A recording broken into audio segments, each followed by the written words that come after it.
अतिपावसाच्या प्रदेशात जसा भात घेतला जातो तसंच डोंगर उतारावरती जिथे अतिपाऊस पडतो ते डोंगर असतात आणि त्याच्या तिथे पाऊस जास्त पडतो. त्या डोंगरावरती साठलेल्या पाण्यामध्ये भात आणि उतारावरती नाचणी, वरी, कोदा, हरीक अशी पिकं घेतली जातात. त्यासोबत अजून ज्या काही चांगल्या जमिनी असतील तिथे भाजीपाला, आंबे, पेरू, नारळ, सुपारी अशी पिकं घेतली जातात. जास्त पाऊस आहे हा एक प्लस पॉईंट पण आहे आणि मायनस पॉईंट पण आहे. आपल्याला जास्त पाऊस आहे म्हणजे आर्द्रता जास्त आहे. त्याचे ज्या पिकांना कोरडी हवा लागते ती पिकं कोकणात कधीही होत नाहीत. जे द्राक्ष होणार नाही, बोर होणार नाही, डाळिंब होणार नाही. काही ह्यांना कोरडी हवा लागते.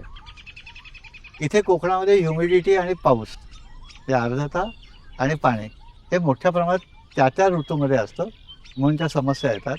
ही समस्या सोडवण्यासाठी तिथे ॲग्रो क्लायमॅटिक झोनप्रमाणे झाडं उगवलेली असतात. जी झाडं वाढतात ते हजारो वर्षात त्याची उत्क्रांती झालेली असते. ती झाडं इथे कोकणातली फार वैशिष्ट्यपूर्ण, ती अख्ख्या देशात कुठे होत नाहीत. तर ते कोकणाचं वैशिष्ट्य आपण जपलं पाहिजे. फक्त भात नाही तर भाताबरोबर बाकीच्या सगळ्या गोष्टी ज्या आहेत त्या डोंगर उतारावरच्या होणाऱ्या अनेक औषधी वनस्पती, अनेक प्रकारची फळझाडं, जी कोकणाची समृद्धी आहे ती आपण वापरली पाहिजे.